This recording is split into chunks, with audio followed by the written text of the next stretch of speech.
என் மக வர்ணியாஸ்ரீயோட dance program சமீபத்தில் மதுரை மீனாட்சி அம்மன் கோயிலில் நடந்தது. அதுக்காக நாங்கள் ஃபேமிலியோட கோயிலுக்கு போயிருந்தோம். தெற்கு கோபுரத்தோட ஆப்போசிட்டில் ஒரு மண்டபத்தை வாடகைக்கு எடுத்து அங்கே தான் அந்த மேக்கப் பண்ணுறது, ரெடி ஆகிறது எல்லா வேலையும் முடிச்சுட்டு அதுக்கப்புறம் தான் கோயிலுக்கு கிளம்பணும்.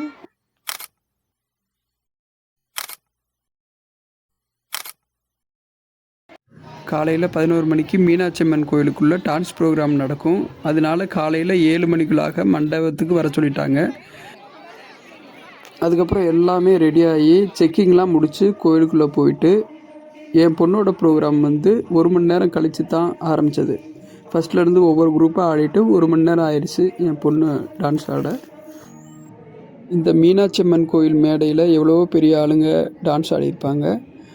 இந்த மாதிரி வாய்ப்பு என் பொண்ணுக்கு கிடைக்கிறத நான் ரொம்ப சந்தோஷப்படுறேன்.